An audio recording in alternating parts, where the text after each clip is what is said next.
Welcome to Second Table, where we discuss spirituality, philosophy, and psychology. I'm your host, Winston Janis.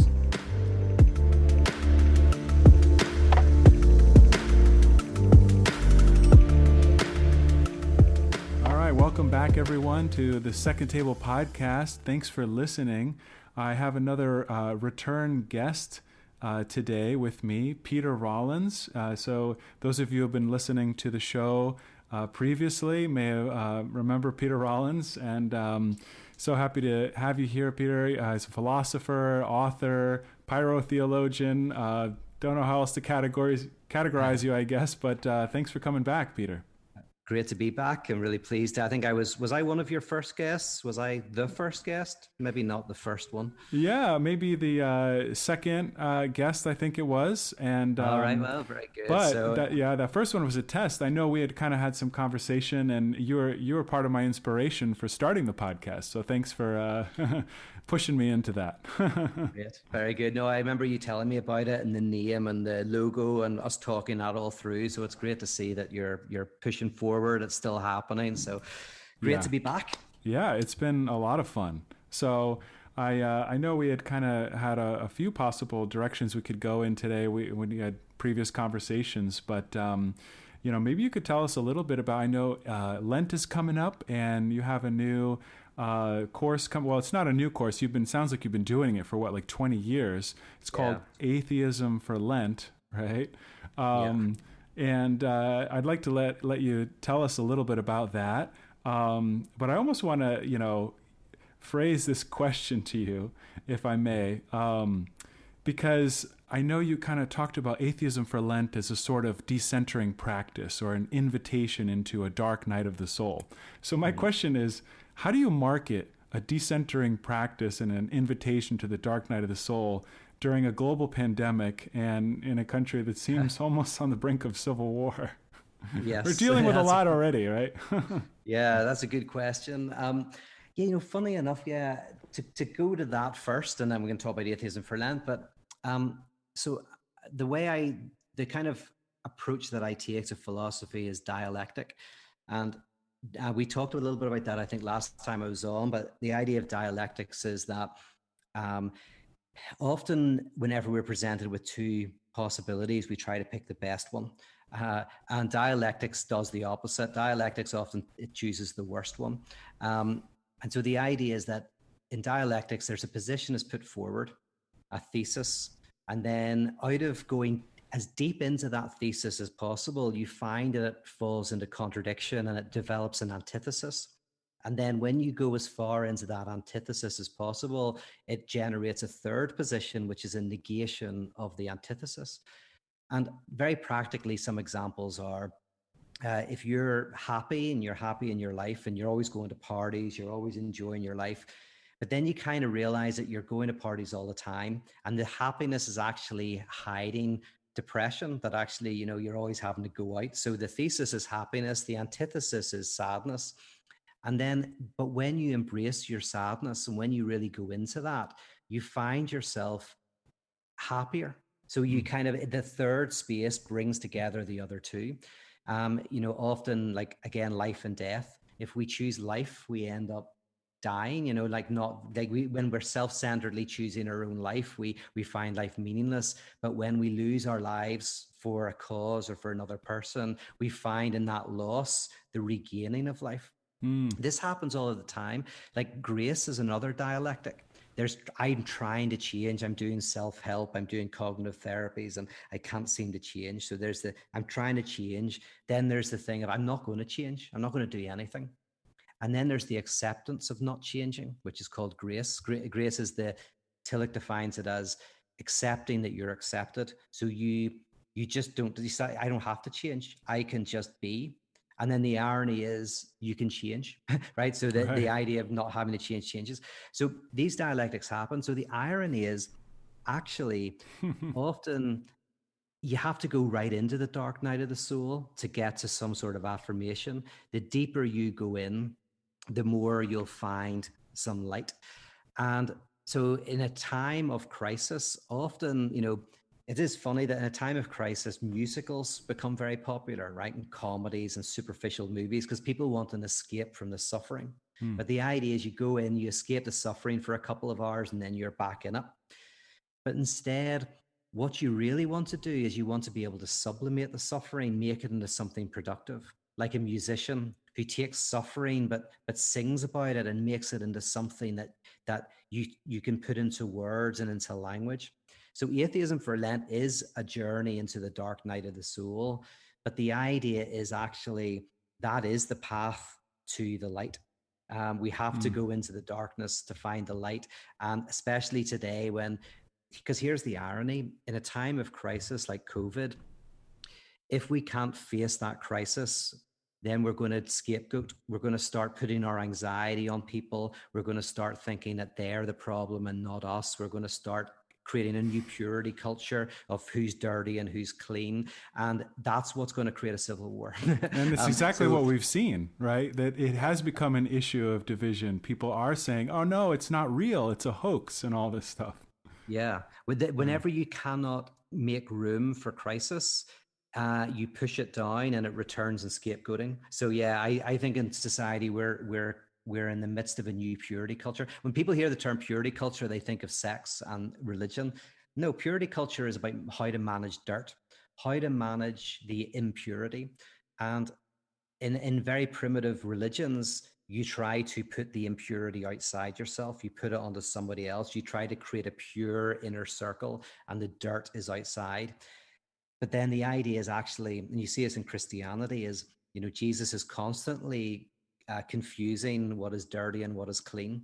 And even defining, Paul defines the Christian literally as the trash of the world, or some translations as the shit of the world, as Luther would say. So Yeah. we're literally, it's not about creating the purity, it's about seeing that there is a certain level of impurity that we have to wrestle with and tarry with. And so, yeah, the worry is the more suffering, the more people can't embrace their anxiety, the more dangerous it becomes. Right. Yeah, yeah, it's a brilliant thing, right? It's like by going deeper into the darkness, we're gonna, find the comfort in the light. And but it's true. I can see that a lot of the problems that we face come from an inability to confront reality or to accept responsibility. I Yeah, mean, I've worked as a therapist, and I've seen that before. I've seen that dynamic working, where yeah, people don't want to face that, oh, I screwed up my own life, or that this thing is really, this bad thing is happening. And I think you're right. It's like, can we sit with it, accept it, be with it as it is, and then in that process it kind of becomes transformed or transmuted, as you said, into into something productive? Can we make it an inspiration for so much good art, right, is motivated by these kind of trying to transmute suffering and grief. That's what it reminds me of. absolutely. Imagine going to a therapist and you sitting down, and the therapist, you start talking about your problems, and the therapist like, oh no, you don't want to think about negative stuff. Don't let's have some popcorn and watch a comedy, and that's going to be your therapy. Like that wouldn't work. The reason why that doesn't happen in therapy is because the therapist is a dialectician. They know that you actually have to sit with the darkness. That's the irony of our contemporary society, by the way. On Instagram, I see people posting this stuff about, I don't want negative people in my life, and I want to think positive, and I have daily affirmations and all of that. And it's just kind of funny because in proper analysis and therapy, it's the opposite. It's like, oh no, the weird thing is you have to go into the heart of darkness. You have to symbolize the sadness. You have to put it into language. You shall know the truth, and the truth will set you free. You need to speak your truth of that sadness. But the therapist isn't doing it because they're a sadist. They're doing it because they know that that is the narrow path to Yeah. actually being able to affirm life. Yeah, and at the same time, I also I'm trying to see the other side of it too, where I know certain people can really get stuck in that mode of being Yeah. in the darkness as well. I'm reminded of learning a little bit about neuroplasticity in the brain, and how when when we kind of think along a certain trajectory, it kind of almost creates these like grooves in our brain, right? Our brain physically changes. Those neural connections, right? They kind of strengthen. And so if you kind of are in these sort of states of mind, the more frequently you're in those states, the more likely you are to have those states in the future. So it's kind of like, I see that as a kind of incentive to, okay, kind of, sort of go along a more, like kind of not get stuck in the negative too much and sort of go in a positive direction. But the issue is the negative is too positive. That's the problem. It's like you'll know this as a therapist, but most people who are depressed because they think there is something that they've missed that would make them happy, right? It's the woman who left. It's the guy who died. I talked to somebody recently who's their first partner when they were young died of cancer, and that marked her because she's thinking, oh, that could have been the one, that could have been. And so it's marked her relationships ever since. So for me, the most depression is not depressive enough, because most depression exists because there is a fantasy of something that was missed, something you don't have that will fix it. The irony is, if you turn depression up to 11 and you go, there's nothing that will make you happy. That's actually what will make you happy, is you go like, yeah, that relationship might have been good with that person, but it wasn't the thing that would have fixed everything. You should have been arguing. You might have gone through a divorce. You might have this or that. It could have been lovely, but even if it was lovely, it wouldn't be everything. So my thing is, I totally agree with you, but not in the sense of, like, again, it's like the goth. The goth is the one who's a romanticist. The romanticist is romanticizing, and so I think there's a real beauty to escaping the tyranny of happiness, of going, like, there is no non-castrated other. And I've got a feeling that for me, that is the kind of the way to find victory over depression, if that makes sense. Right. Yeah. There's, it's nothing is like that, like extremely universal, and that, we can always talk about, the beauty and power of acceptance. And then there's times when we also have to, like I'm thinking about standing up to injustice and oppression as well. And there's a non-acceptance in that. So you can't, universalize anything too much. Right. But I'm a big universalizer, so I'm not saying I'm right on that, but I'm a very big structuralist. So I'm always looking for the theory that can account for everything.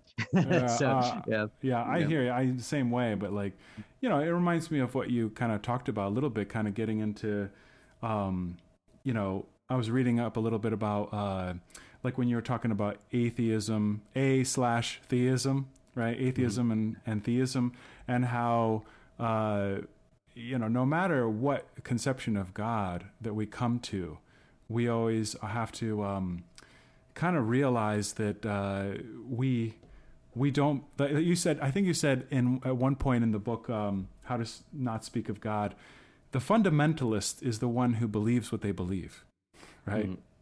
In other words, we always have to kind of hold our beliefs lightly with a grain of salt, right? Yeah. Well, here's the funny thing, because I kind of, in How Not to Speak of God, I might have defined kind of fundamentalism as, a type of belief in your belief, where there's no ability for you to have some sort of distance from that symbolic structure. That's very true. Funny enough, mind you,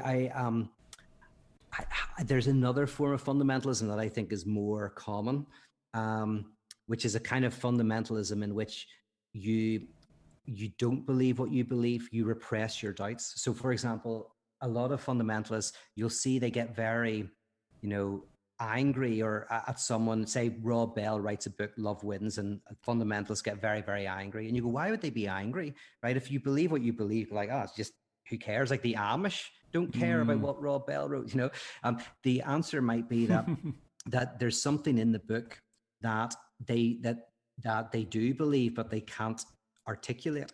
So Paul Tillich would say that all of us are kind of fundamentalists when we're kids. Like, we just think we're right, and we think, the way we're told the world is the way the world is. But there's a certain point when we're challenged, and we can either go with that challenge and then kind of enter into the life of thought, or we can repress it, push it down and pretend it didn't exist, close our ears. And Paul Tillich defines fundamentalism as that, which is not absolute belief, but repressed disbelief.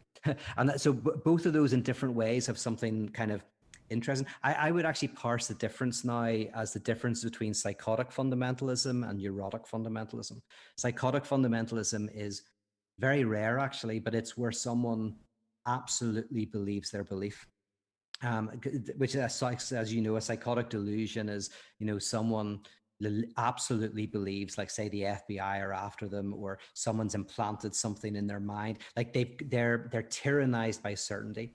So there are some fundamentalists who are tyrannized by certainty, but I think the vast majority of what people call fundamentalists in the modern world are actually neurotic fundamentalists, which is there is lots of doubt and unknowing in them, but they haven't found a way to be able to articulate that, and they push it down. Yeah. So it's kind of like a reaction formation. The certainty is actually the sign of uncertainty. Right. No, I hear what you're saying. I know Trump's coming up all the time in conversation lately, but it's like, there's that question, right? A lot of people are wondering, like, does he believe what he says, or does he not believe, and kind of is, deliberately lying, right? Versus actually believing the story. And, but yeah, I think, when I think about a lot of people, fundamentalists and stuff like that, who are just a lot of people who have that, they don't want to be confronted with the reality of their doubt, and they're trying to create a kind of purity circle around themselves that, okay, well, that's why I would imagine questioning is discouraged in certain congregations. Well, don't think about that. Don't question. Don't doubt. That's just going to lead us to dangerous territory. Let's keep this environment pure. We're all on the same page. It's kind of, it's managing sort of our existential dread of not knowing. That's why I almost feel like that is a key to understanding what's going on with all the massive change in our culture and our society, our understanding of the universe and ourselves and gender and the way technology influences us. Of course, you're going to have fundamentalists who sort of hang on tightly for dear life, something that gives them some sense of grounding, because they're afraid to sort of let go of that and to trust that whatever's beyond that safety net that they'll be able to survive that. Yeah. And for me, like, some people think, because fundamentalism, we're talking about primarily about religion. And by the way, I've thrown in a third type of fundamentalist. This is the neurotic fundamentalist, the psychotic fundamentalist, and the perverse fundamentalist, who is someone who believes it all, but thinks of themselves as an exception to the belief. But anyway, that's beside the point. But my big thing is actually ideology is fundamentalism. So the vast majority of people, I live in LA, so ideological here. It's we all do it. So as to protect ourselves from our own repressed desires and our own repressed truths, we create these ideological bubbles of purity. And so the problem of fundamentalism in the church is a wider problem of how ideology functions in society. And I think we're in the midst of another ideological age. We're in an ideological age, a secular fundamentalism that is threatening to. It's, as you mentioned, in America, it's threatening a possible civil war. And I grew up in a civil war. I spent 30 years. My first 30 years of my life was in a civil war called the Troubles. So, I don't say that lightly. I see signs on the horizon that things are going that way. Mm-hmm, mm-hmm. Yeah. Not, it's scary to think about, for sure. And so, yeah, I mean, I spent a lot of time thinking about this, as I think I mentioned to you. Like, I'm in a relatively new position as a pastor of a church, as associate pastor of a church, and I think a lot about what does it mean to, be a church in 2021, and given our context and all of these issues, how do people sit down together and have community when we're all sort of online, more than anything. And so that's kind of one of the directions I wanted to talk to you about was, I know because you've done a lot of, you haven't just written books and talked about ideas, you've also done, kind of put liturgy together and sort of, what's it called? Sort of performance art, but I think there's a different Transformance art. Transformance art, yeah, it's the term you used for it. And I know you've kind of thought about that as well in terms of things you might do in the future. And in a way, I think you are, I've seen what you're trying to do with Discord and sort of online community, and Atheism for Lent is a part of that, I think. But yeah, I mean, like, in a way, part of my question was like, what would a church, run by Peter Rollins look like? You know what I mean? Yeah. Yeah, I mean, this fascinates me. Like, one of the reasons why I like theology is, and every discipline has its technology, to be honest, but the technology of theology is church, right? So disciplines have their theory, and then they're outworking. So there's a technology to biology, which might be medicine. There's a or chemistry would be medicine, and biology might be surgery, and engineering is kind of architecture and It building. has to be embodied, right? Embodied. So that you'll find that always there's science and technology, and they interrelate. But within theology, in a very basic sense, theology is a conversation about the absolute and what if anything is the absolute and its structure. So it's very close to philosophy, but it also has a technology, which is the liturgy, and the technology is designed to do something, right? So I'm fascinated by this. Is every week, sometimes for the whole of someone's life, they participate in an hour-long event, sometimes 2 or 3 times a week. What is the role of that technology? Now, for me, it's not about community. It's not about learning any beliefs or anything like that. You can get community anywhere. You can get community from your local darts club. Beliefs, go to university if you want to learn something. We're not like in the old days where the most educated person was the pastor. You can go and get a doctorate and whatever you want. So what is the role of the church? And for me, and this brings us into a deep territory, but for me, the role of the church is to liturgically enact the death of God, the death and resurrection of God. So, and what I mean by that is so the death of God is central to Christianity. Funnily enough, it's probably the most unique thing about Christianity is that the death of God, that no other religion has this. You have death of prophets, you have this and that, but the actual idea that God dies is quite novel.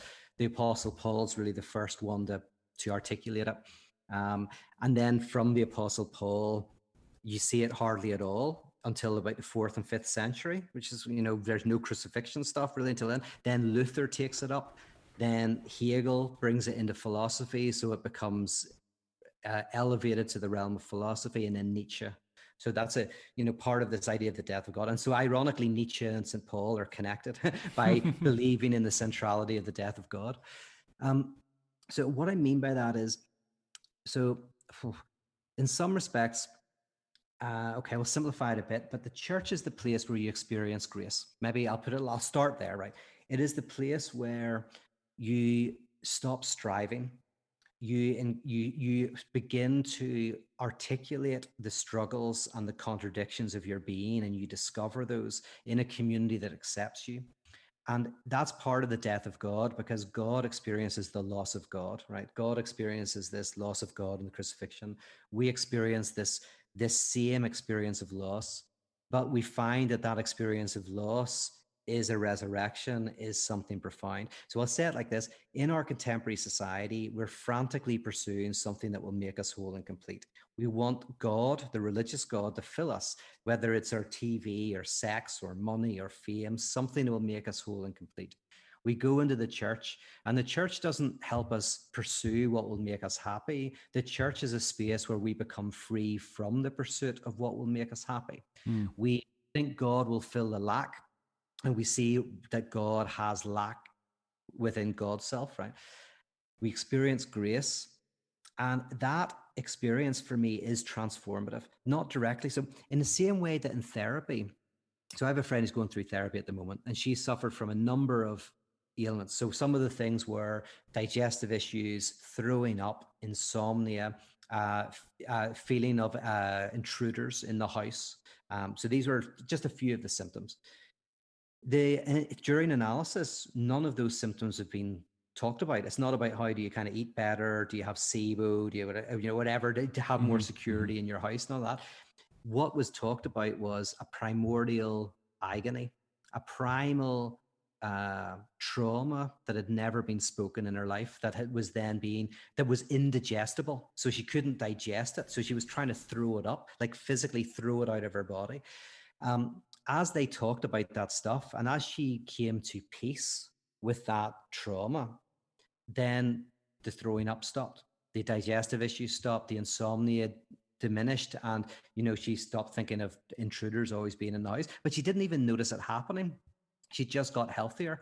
For me, the church is not a place that preaches and tells you who you should vote for, what you should do, what you should think. Heaven forbid, because then it'll just become a mirror of the pastor.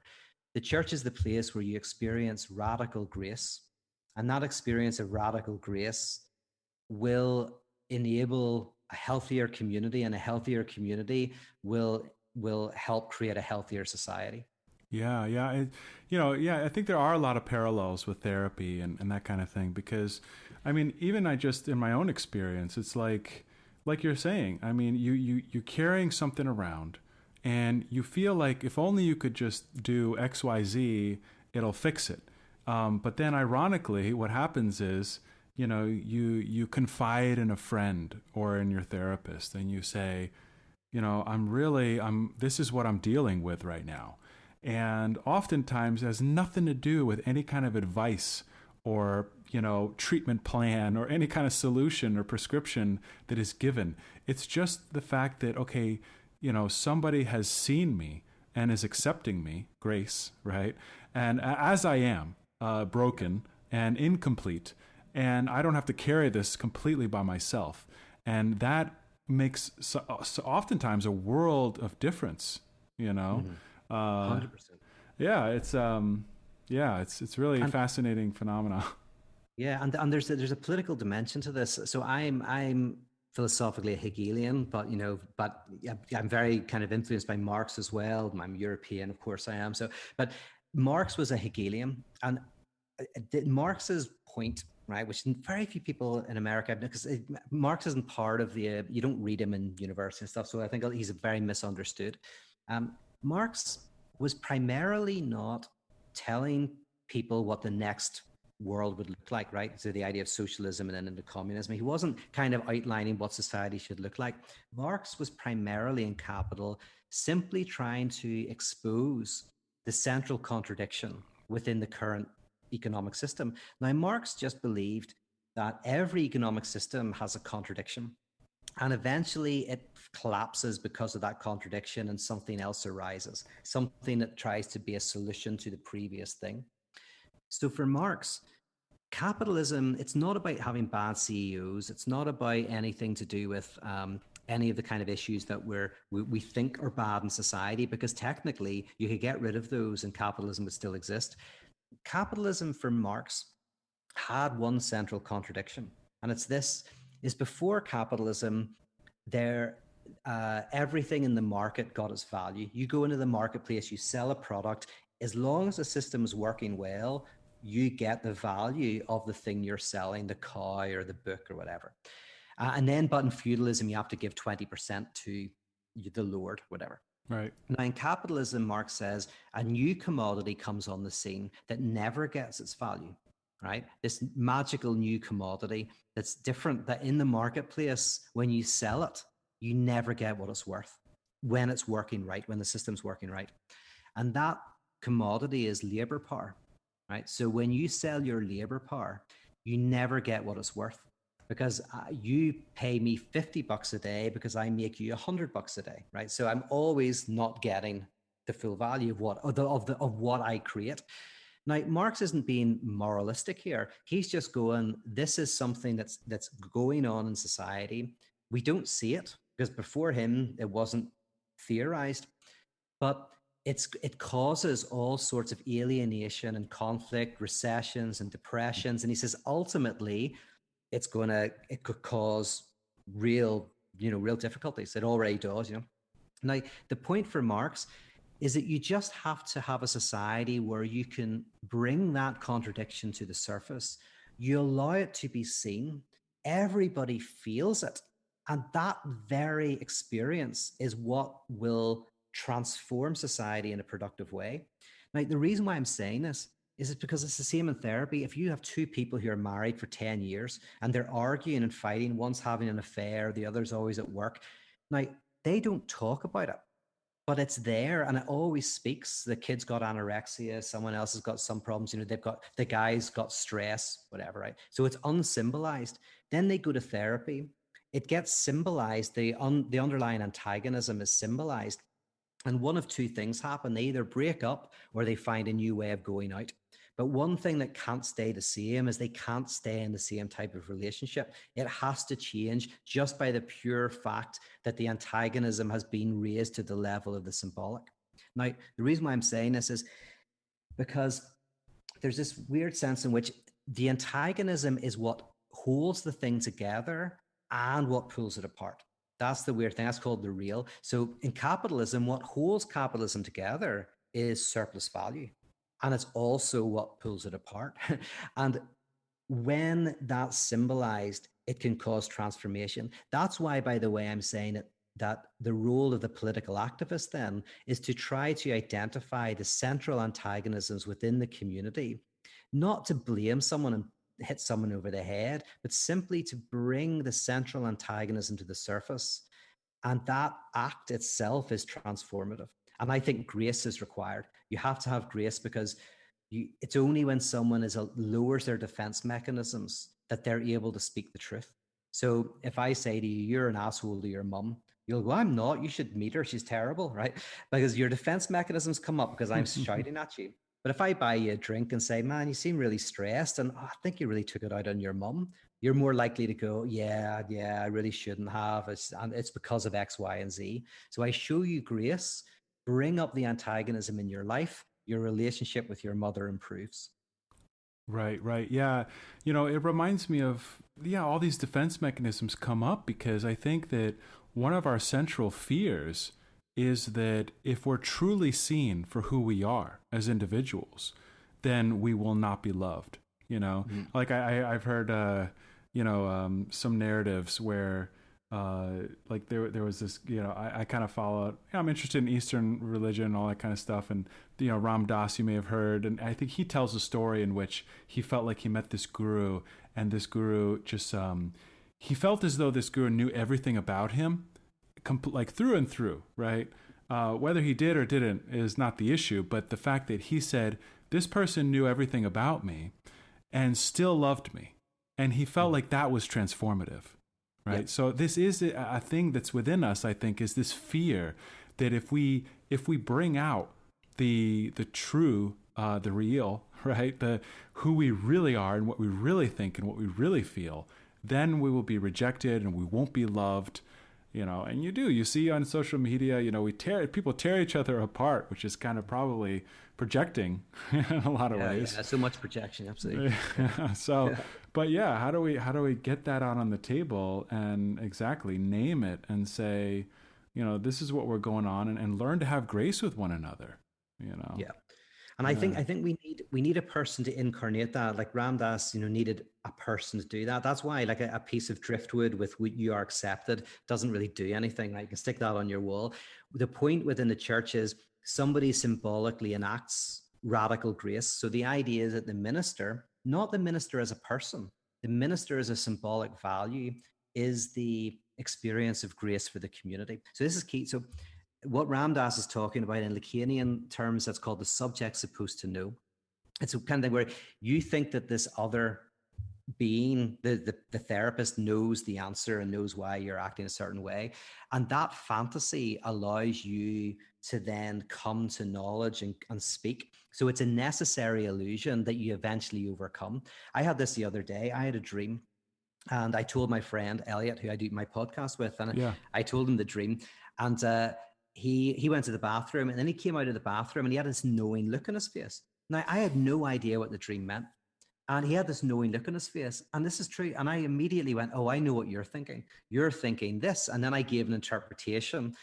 And then as soon as I was doing it, I was laughing to myself because I know this structure. I'm going like, I bet you don't have a clue. And he says, yeah, no, I wasn't thinking of anything. Like, he came out of the bathroom thinking about something else. I said, I know what you're thinking. And that allowed me to put the disavowed information onto him that I needed to hear.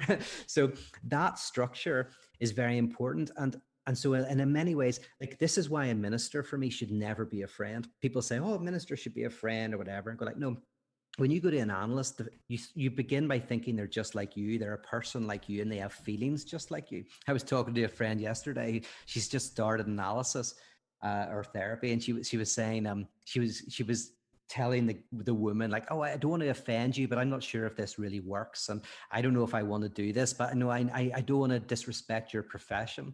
And I was just thinking to myself, you still think she's a person, right? Because that's in analysis, that's called the level of the imaginary, when you treat the analyst as if they're a normal person, right? The analysis starts when you treat them as a symbolic representation of your father or mother or whatever. You start to offend them. You start to, you don't even realize you're doing it, but they become a site of projection where you put all of your stuff onto them. And then finally, they become the real, which is they get inside your head and you start to dream about them. But it's a similar thing for me for a minister. Is at first a minister is just a regular person, but no, eventually the minister becomes the incarnation of your projection of God. Everything you think of God is projected onto the liturgical structure. And so then the liturgical structure uses that projection and changes it doesn't give you back what you're expecting. And that's where the positive change happens. So yeah, no, I like that story of Ram Dass. It's a weird thing where the only problem with a guru is if they think they're a guru. But if a guru is one who allows a person to project all that stuff onto them for their own benefit, and then ultimately, as you said in the story, Ram Dass kind of goes, well, at the end of the day, he probably didn't know everything about me, right? But that's the last insight. The first insight is this guy reads my soul. And so he probably sees X, Y, and Z. And as soon as you've said X, Y, and Z, you've articulated the things that you are so embarrassed about. And now you've spoken them. And by speaking them, you become freer precisely because of that. Yeah. Yeah. But I mean, at the same time, I feel like when, say, a minister models, when they allow themselves to be vulnerable to, obviously there's boundaries and limits to that. But if they say, hey, I'm a broken human being too, in different ways, doesn't that then give permission to the members of the congregation to also be more vulnerable? You see, I'm critical of this, and I know people actually think that leads from my position, because my whole position is that the minister needs to present doubt, complexity, and ambiguity liturgically, right? So that often is heard as me saying the minister should be honest about their own issues, right? But I'm not saying that at all. The liturgy definitely has to embrace doubt, complexity, and ambiguity. The reason why I'm skeptical of this idea is that, and there's certain counseling does this. So counselors will do this. A counselor will very much let you know that they're a real person. Oh yes, I've had trouble in marriage. I've had these relations. So a counselor or a life coach often will again have that approach. The approach is, I will let them see me as another ego, another self at the level of the imaginary. Now, there's a number of reasons why I think this is not the right approach. If your job is to evoke kind of like a cure to kind of help the person, one is they just, when they treat you as another person, there's all of this stuff from like admiration and rivalry, and all of this stuff comes in on both sides. Actually, I find there's some people in my line of work and they care about what people think of them. And it's like, oh my God, like the first thing you've got to do if you're an analyst or if you're in my line of work I am is, you realize that when people love you, they don't love you. When they hate you, they don't hate you, right? And I have to allow all of that to happen. If I care too much, then I'm going to care what they think. I'm going to be no use to them. It's like, oh, you don't like me. No, I have to get my love from, I do love the people. I love them enough to help them, but not to kind of have that personal thing. Now, the reason for that is, again, my desire is for people to project things onto me. So I'll learn more about them when I don't tell them anything about myself. And then they start to say things like, oh, I know what you think. You would hate this. And I'm like, the funny thing is, you don't know what I like or hate. So why would you think I'd hate that? And they go, well, it's because my mother would always judge me for that. Yeah. Oh, that's interesting. Tell me more about that. So I want to give as little as possible of my personal life so that they can project onto me and transfer other relationships onto me. And then that transference gives me data to know what their problems are, what their issues are in their family or their issue with God and all of that, which then allows me hopefully to be useful. So it is a different approach. It's very high church, to be honest, rather than low church. It's the idea that the minister is a symbolic figure. That's why the coats and the collars, I think it's like they are a symbolic figure. It also, by the way, means your minister can be an idiot and it doesn't matter because they just have to be good enough, right? They just have to enact the role and it's effective. Like that person, Ram Dass, met could have been an idiot. Doesn't matter. They just enact the role that's useful. That's why Winnicott talks about the good enough parent. Says you actually don't have to be a good parent. You just have to be not so bad that you wreck your kid, right? It's a role that you act it out, but you don't have to be really good at it. That's, by the way, a critique of Peterson. Peterson thinks that you have to be good. Like he talks about lobsters and natural hierarchies as if like leaders have to be good and naturally good. It's like, no, they don't. Leadership is a symbolic role. You just have to be good enough to symbolically enact it. If you start to think that only a general has to be some special type of person, no, they don't. They have to be a certain level of education or whatever, but they're not special. They just have to enact symbolically a role. Anyway, I don't know if that... But it does seem like a little bit of there is like maybe a contradiction there, at least as far as I'm hearing, in terms of, because like you said, the final lesson is that the therapist or, even God in some ways and all this stuff is not what we thought, that it is... Yes. That you realize the therapist is just a person just like you. 100%. And that's it. And what you said is key there. It's the last step. It's not the first step. It's the last step. It's like, that's for me. That's why I was doing like temporal churches for a while where, you set them up for a year, because the idea is almost like at first you think the minister is something special. The minister allows you to think that in order to create the projection and transference. But as you say, the last act is when you realize the minister is just like you. And that's part of the cure. That's part of the, but I don't think it's at the beginning. I think it's at the end. Yeah. Yeah. I don't know. Fascinating. I'll have to think more about that. I mean, yeah, it's definitely an interesting thing. I mean, cause like Elliot, right? You're friends with Elliot and yet you projected onto him something, right? With the dream. Oh yes, exactly. So I was even as a friend, I was able to do that. Absolutely. Right. So but with therapy, it comes easier and easier. But you're right. We do it all the time with our friends as well. Yeah. So that's fascinating. So you said that's an interesting idea, like a temporary church lasts only a year.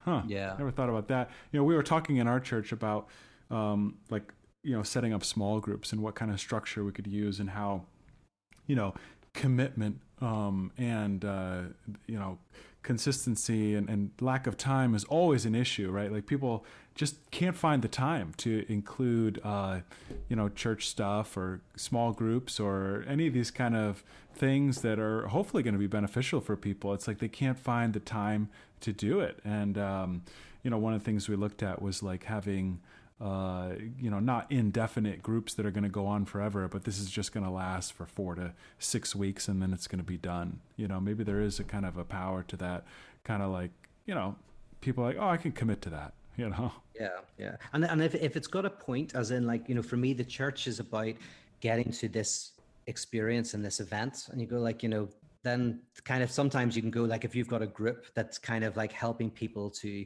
get to that place, then they can still be friends. Everyone's community, but the actual thing has lived its life, Oh, by the way, I want to say one more thing about the idea of the minister who likes you. I'll say this, my only other concern is that then people fall in love with you and vice versa. Is like as soon as two things. One is some people find it too much. So I know someone who's in analysis who they got the sense that their therapist really did care too much, and it got really icky and got really uncomfortable until they realized, no, the therapist is just being paid to do this. And then that allowed them a bit more relaxation. But also when there's too much kind of like, I care about you, one is you can only do that for a very small number of people. I don't think you can have genuine care for more than, half a dozen or whatever people, genuine love. So any more than that, and it becomes disingenuous. But you do love the person of sorts. You go like, I'm doing this because I want to help people. But you're also saying, but you can offend me, you can hurt me, you can swear at me, you can shout at me, you can do all of that, and I will take that. And you can even fall in love with me, and I can take that, but I will not respond to any of it. Right? Because my job here is to help you work through some stuff. So anyway, I wanted to say that, but you don't want to be an asshole either. You want to like people, you obviously have to be nice. Yeah, it's really, man, it's an interesting dynamic and not an easy thing in a lot of ways. But I do think in this line of work, there's people I know who care what people think too much. And I go like, that's one of the things to get over if you're going to be in the public life of helping people is it sounds ironic to say, if you really want to help people, you've got to not care what people think, but actually you do, because someday, I mean, that's happened before in times, sometimes like people attack me online or something. And if I cared, I could be, overreact or not be of help to those people. I mean, how can I help people if I'm angry with them? If your ego is invested. Yeah, exactly. Yeah. Right. Yeah, but I do also think that part of the role of the church is a kind of unique community building. I mean, that's just my opinion, but because you mentioned we can find community in a variety of different ways. You can, I think you mentioned a dart club or something like that, or bowling or whatever. But I think though, in those contexts, I think that I see the church as sort of like you're going through all of life. You're kind of dealing with, the ultimate dimension of life.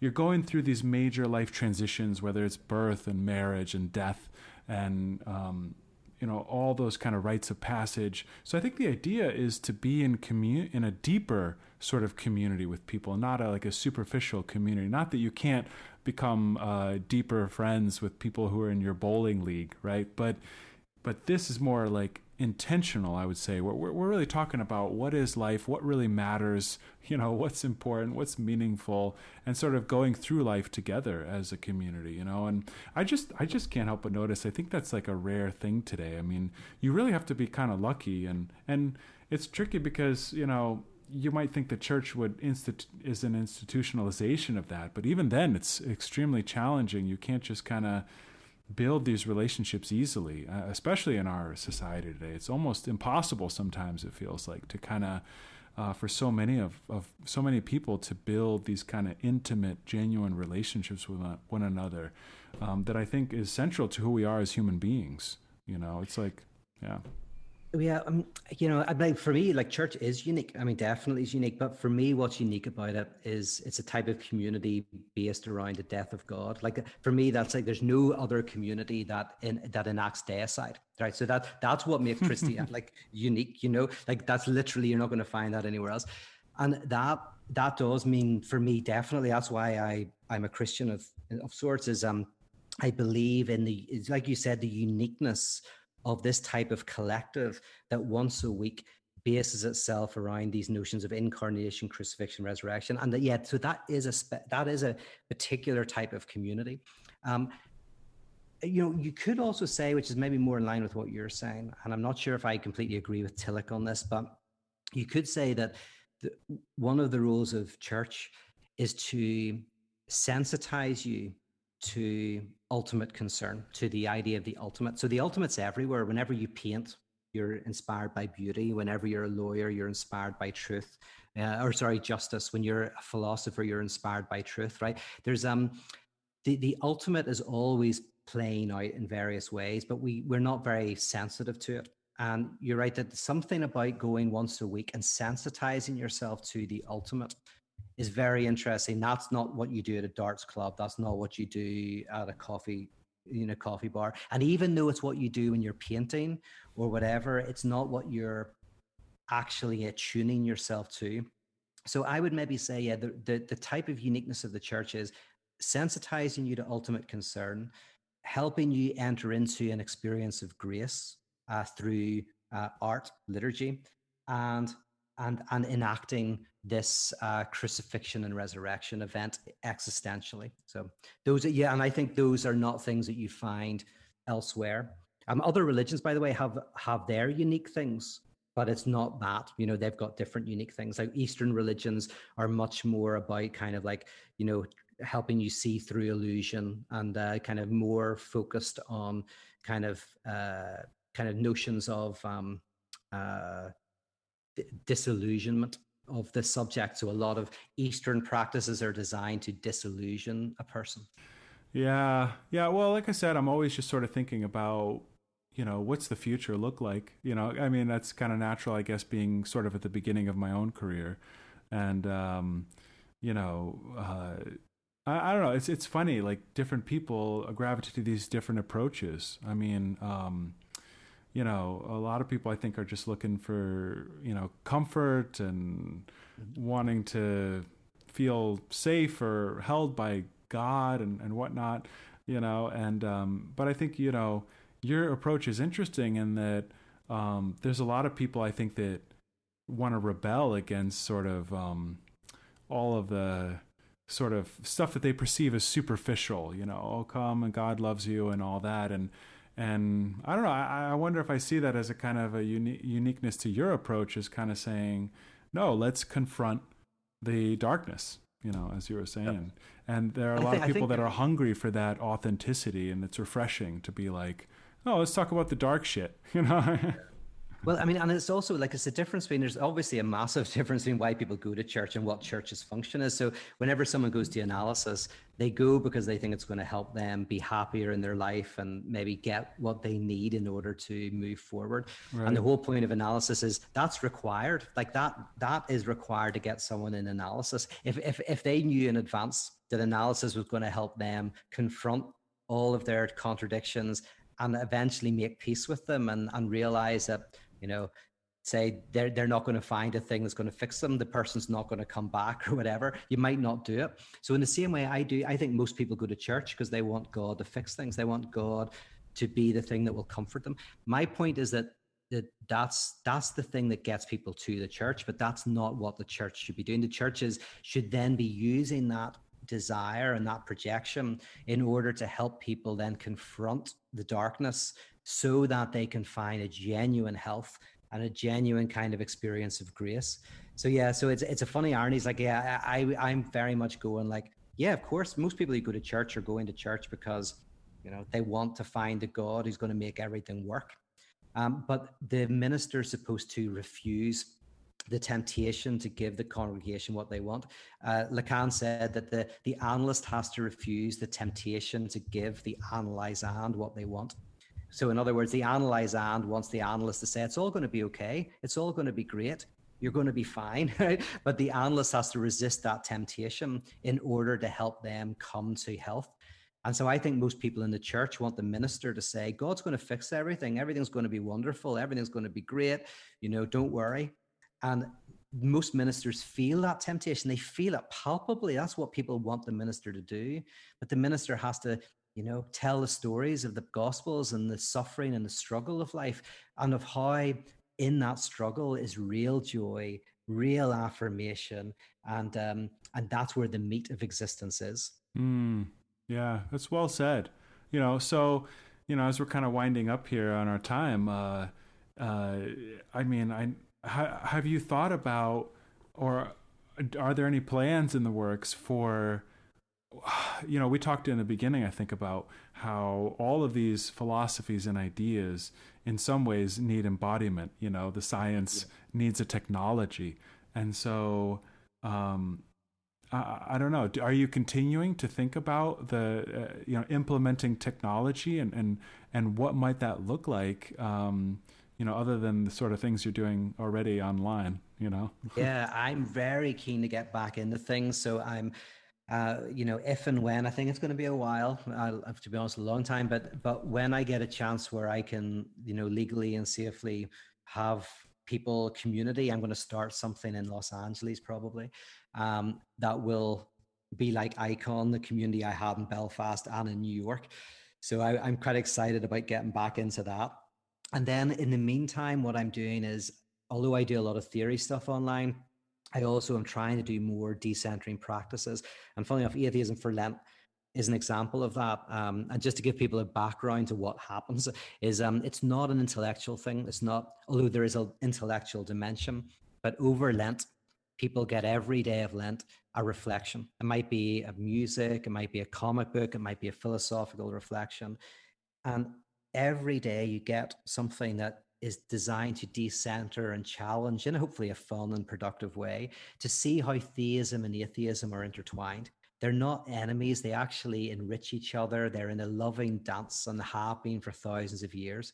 And as we discover that there's theism and atheism, atheism and theism, and what better way to experience Christ crying the cross, my God, why have you forsaken me, than that journey. So that is a form of practice that at least online people can do before we can meet in person. So if people want to do that, just fire onto my website, you'll find out how to join me. But I do want to do in-person stuff as well.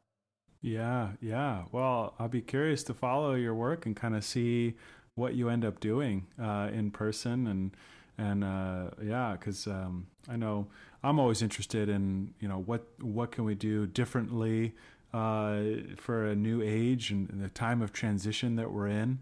But I last night I was kind of thinking about our upcoming interview, and I read the service that was based on A/theism, in which you had a whole wall full of images, and participants were invited to take those images that reminded them of God in some way, or their idea or conception of God, and then towards the end of the service, right, they took those images and put them in the fire. Kind of the idea, right, being that before the blazing light of God, all our images of God are but ash, right? And then you kind of, after the ash cooled, they were given out in little plastic bags, as a token for a reminder for those participants. So, yeah, that's. Oh, I remember that service. Well, that was in the menagerie bar, and it was like rainy outside, and we had this oil drum, and people went out and then rain and put the images in the fire that they'd even written on about images, and then somebody said that before the all-consuming fire of the absolute, our images are but dust, and then we got the ash and we gave it out. Oh, you're bringing back good memories, man. That was a powerful experience for me.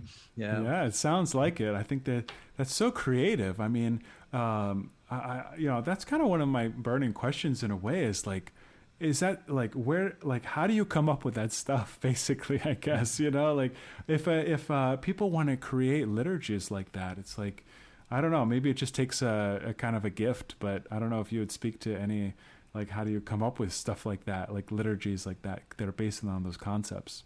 I love this question because, this is a great question, because there's both a practical and a theoretical dimension to the answer. At least the answer I'm going to give is, like, it's like parable writing. So I write parables, and one of the tricks about writing a parable is you have to understand dialectics. So I say to people often, right, if you want to, like, jokes, for example, always work in the sense that they go in one direction and then they spin you in a different direction at the last minute. So they work on this kind of, like, they mess with your expectations. And at the same time bring up a truth. They kind of mess with your expectations and then say something profoundly true that but didn't know that you knew. That's what parables do as well. So parables have a joke structure, and so does Icon. Icon has a joke structure in that we find a lot of dialectic movements. Like, for example, as I said about grace, we try to change and then we stop trying to change. And then as we embrace the fact that we don't have to change, we change. So the theoretical side is, I tell people, learn dialectics, listen to dialectical thinkers, see how dialectics works in the Bible, because that always messes with your thoughts. And then the practical side of it is incarnating it with creative people. You find artists and musicians, and you go to the pub. Like, we did Icon once a month, and we would go to the pub once a week, have a drink, a group of us and start firing around ideas. And we would say this craziest ideas. And then out of the craziest ideas, someone would go, I think that might just work. Or what about if we did this instead? And but they were people who kind of understood the importance of dialectics, but also were artists and musicians who knew the art of incarnating these ideas. And I was so lucky in Belfast to have this crew that I worked with that were just phenomenal. Some of them are well known in their own rights now. Pádraig Ó Tuama is probably one of the most well known in my kind of world. He's an amazing poet, and I recommend people listen to him. And then there's a guy, Johnny McEwen, who's a great artist from Northern Ireland. I've got some of his art on my walls here. So I had a great team. So those are two things: learn dialectics and have a great bunch of people that you love, that you have a laugh with, and that you can kind of think of crazy ideas with. All right. Sounds good. And if anyone's listening to this as well, actually in my books, I'm sure you can find them for free, but I've tried to put down what some of these services look like. Not so that necessarily people copy them, people can, but just to, if you read enough of them, they might also spark off kind of creativity to kind of create your own. Oh yeah, it's one of the most fun parts of your books was reading about those services. Oh wow, thank you. A friend of mine said to me, it was very good. He said, "Pete, I read your book, your first book, How Not to Speak of God." He says the second part, I read all those services, those gatherings. They sounded amazing. And then he says to me, he says, they were never that good whenever I went to them. I was like, yeah. It was like, they sound a lot better in the book than they were in reality. Sometimes they worked, sometimes they didn't. Sometimes it's funny, but when you write it down, it takes on, they look even better. But some of them were like, those are some really good days of mine. I think back fondly to those 10 years of Icon. Yeah. I mean, I do think, not everyone, but I think a lot of people are hungry for a novel, unique experience of church that they've never had before. I mean, you were part of that whole emerging church movement. One of the models I'm interested in, as I'm working with an established church, is like the dinner church model. Just kind of that was so central to the ministry of Jesus, right? Was sitting down at the table and having a shared meal with other people. It's so universal to who we are as human beings. So, I'm interested in that model as well. Like, let's just have church around a dinner table and, food and drink. Absolutely. Well, that was the beginning of it all. The first ritual really is the Last Supper. You gather together and remember a loss, a death of God. So yeah, I think, and you obviously, your podcast is called The Second Table. It has that dimension to it. So yeah, man, you're at the start of all of this. I'm excited to see where it goes for you, and as you put this stuff into practice. And I hope that I can be of, kind of like some help in that journey. So let's keep in touch and keep talking. I'm excited to see what you do, in the next 10 years. Yeah. Very glad to hear you say that, Peter. And it's been a pleasure to talk with you once again. Nice one. Well, thank you, Winston. Appreciate it, mate. Take care. Till next time. Bye.